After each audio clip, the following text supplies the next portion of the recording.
28. 왕자에서 목자가 된 모세. 모세가 40살이 되었을 때였어. 이집트에 사는 모든 사람이 모세 왕자를 알고 있었지. 공주의 아들 모세 왕자. 하지만 모세는 공주가 자기의 진짜 어머니가 아니라는 것을 잘 알고 있었단다. 모세의 진짜 어머니는 고센 땅에 있는 작은 집에 살고 있었어. 모세의 아버지는 파라오를 위해 힘든 일을 열심히 해야 했어. 모세의 형 아론도 마찬가지였지. 모든 이스라엘 사람들은 파라오를 위해 고된 일을 해야만 했어. 파라오는 이집트 나라를 다스리는 왕을 말해. 그리고 이집트에 처음부터 살았던 사람들을 이집트 사람이라고 부른단다. 바로 이집트의 주인들이지. 그런데 이스라엘 민족은 처음부터 이집트 나라에 살던 사람들이 아니야. 그 땅의 주인도 아니지. 이스라엘 민족은 야곱의 자손들이야. 오래전 야곱은 가나안이라는 다른 나라에 살았어. 그때 하나님께서는 야곱에게 야곱의 자손들이 나중에 가나안으로 다시 돌아오게 될 것이라고 약속하셨어. 이스라엘 민족은 언제쯤 가나안으로 다시 돌아가게 될까? 혹시 가나안으로 영영 돌아가지 못하는 것은 아닐까? 이스라엘 민족은 마음씨 고약한 파라오의 노예가 되었어. 자기가 하고 싶은 일을 마음대로 할 수 없는 노예 말이야. 이스라엘 민족은 파라오를 위해 쉬지 않고 일을 해야 했지. 큰 성을 만들려고 벽돌을 굽고 성벽을 쌓는 일을 했지. 이집트 사람들이 이스라엘 민족의 주인이었단다. 이집트 사람들은 채찍을 들고 이스라엘 사람들을 감시했단다. 만약 이스라엘 사람이 열심히 일을 하지 않으면 그때마다 이집트 사람이 나타나 채찍으로 때렸단다. 정말 심하지? 모세는 힘든 일을 할 필요가 없었어. 왜냐하면 이집트 사람인 것처럼 하고 살았거든. 사람들은 모두 모세가 이집트 사람이라고 생각했어. 그런데 사실은 그렇지 않아. 그렇지? 모세는 이스라엘 사람이야. 하지만 모세 왕자는 벽돌을 굽거나 성벽을 쌓을 필요가 없었어. 얼마 전까지만 해도 모세는 왕자로서 아름다운 궁전에서 사는 것이 참 좋았단다. 그렇지만 지금은 자기 민족인 이스라엘 사람들 생각이 자꾸 나는 거야. 모세는 이스라엘 사람들이 일하는 곳을 자주 찾아갔단다. 가끔 이스라엘 사람들이 채찍에 맞는 것을 보기도 했어. 그때마다 모세는 화도 나고 슬프기도 했단다. 계속 이렇게 살아야 할까? 이스라엘 민족이 언제까지 노예로 살아야만 할까? 자기가 이스라엘 민족을 도울 수는 없을까? 어느 날 모세가 이스라엘 사람들이 일하는 곳을 다시 찾아갔을 때였어. 한 사람이 힘없이 비틀거리는 것이 보였단다. 너무 지쳐서 일을 할 수 없는 것 같았어. 하지만 그 옆에 서 있던 이집트 사람이 채찍을 마구 휘두르는 거야. 그 바람에 그 사람은 일을 멈출 수가 없었단다. 그 광경을 보고 있던 모세는 화가 나서 참을 수가 없었지. 모세는 그 이집트 사람의 멱살을 붙잡더니 그만 때려서 죽여버렸어. 그 이집트 사람은 숨이 멎은 채 땅바닥에 픽 쓰러졌지. 모세는 소스라치게 놀랐단다. 자기가 사람을 죽이다니.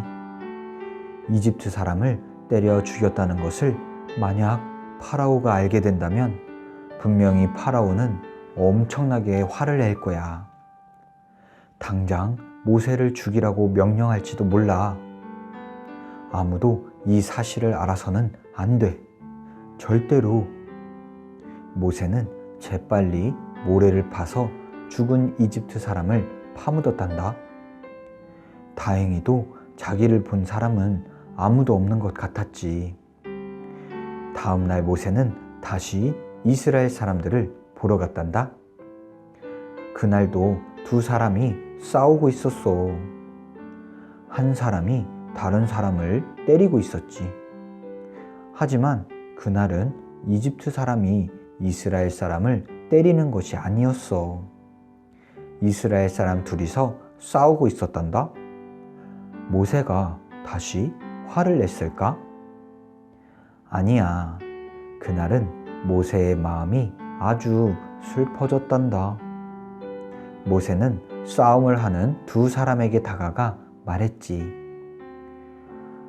이게 무슨 짓이오? 이렇게 같은 이스라엘 사람들끼리 싸우다니. 그만들 두시오. 싸우지 마시오.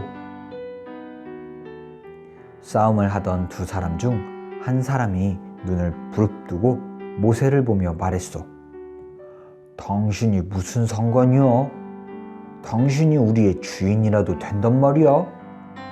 그래, 당신은 나까지 죽이고 싶은 모양이군. 어제는 이집트 사람을 죽이더니 오늘은 나야? 그 말에 모세는 깜짝 놀랐단다.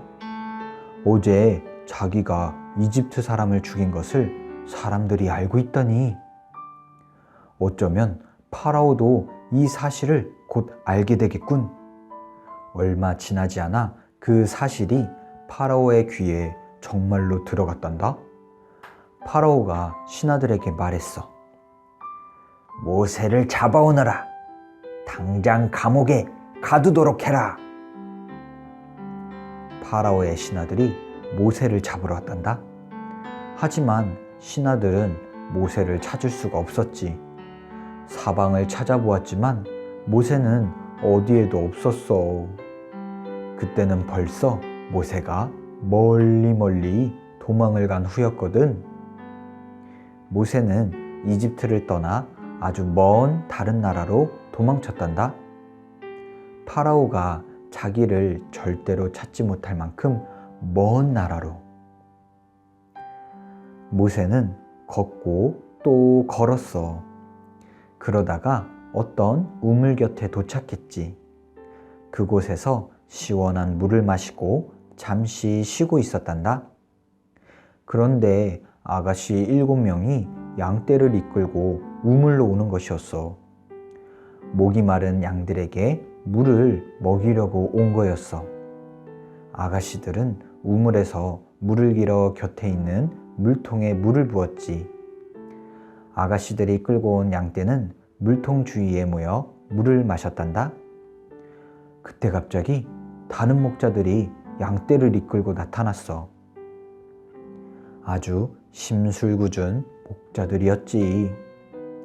그 목자들은 물을 마시고 있던 양떼를 밀어냈어. 아가씨들도 함께 내쫓았지. 그러면서 이렇게 말했어. 비켜! 우리 양들이 먼저 물을 먹어야겠어. 당신들은 나중에 다시 와. 그 모습을 본 모세는 다시 화가 치밀어 올랐단다.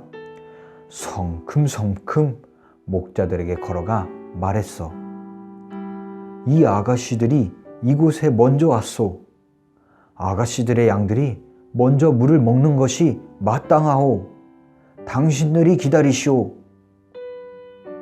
심술궂은 목자들은 모세의 그 말 한마디에 겁을 잔뜩 집어먹었단다. 목자들은 양떼를 이끌고 당장 도망가 버렸지. 모세는 아가씨들이 양들에게 물을 먹이는 것을 도와주었어. 양들은 매 거리며 물을 다 마셨어. 아가씨들은 양에게 물 먹이는 일을 일찍 마칠 수 있었단다. 일을 마친 아가씨들은 집으로 돌아가 아버지 이드로에게 우물 곁에 서 있었던 일들을 모두 이야기했단다. 아버지 이드로가 말했어. 아니, 너희를 도와준 그분을 우물 곁에 그대로 남겨두고 왔단 말이냐. 큰 실수를 했구나. 당장 돌아가 그분을 모셔오너라. 오늘 우리 집에서 함께 식사하시도록 모시고 오너라. 이드로의 딸 중 한 명이 모세를 데리고 왔단다. 모세는 이드로의 집에서 식사를 하고 그날 밤 그 집에서 잠도 자게 되었지. 그 후 모세는 그 집에 계속 머물며 살게 되었어. 이드로의 집에서 일하게 되었거든. 모세는 이드로의 가축을 지키는 일을 했지. 이제 모세는 목자가 되었어. 양을 지키는 목자가 된 거야. 이집트의 왕자였던 모세가 목자가 되다니 정말 많이 바뀌었지. 모세는 이드로의 딸 중에서 십보라라 하는 아가씨가 마음에 들었단다. 모세와 십보라는 나중에 결혼하게 되지. 하나님께서 두 사람에게 2명의 자녀를 주셨는데 모두 아들이었단다. 아멘. 하나님 감사합니다. 오늘 또 모세를 인도하여 주시는 하나님의 모습을 보게 됩니다. 모세는 자기의 마음에 따라 이스라엘 백성을 구하려고 했고 또 자기의 방법대로 이스라엘 사람들을 구하려고 하다가 결국 사람을 죽이게 되어서 쫓겨나게 되고 말았습니다. 하지만 모세는 나쁜 사람들에게서 이드로의 딸들을 구해주고 이드로의 딸과 결혼하며 또 이드로의 밑에서 살 수 있는 길을 얻게 되었습니다. 이처럼 하나님께서 베풀어 주신 은혜로 우리 모세의 인생을 이끌어 가 주시는 것처럼 하나님께서 우리 친구들의 인생도 이끌어 가 주시옵소서. 혹여 실수가 있다 할지라도 하나님 함께하여 주시는 하나님과 늘 항상 함께하는 우리 친구들 되기를 간절히 소망합니다. 감사드리며 살아계신 예수님의 이름으로 기도드립니다. 아멘.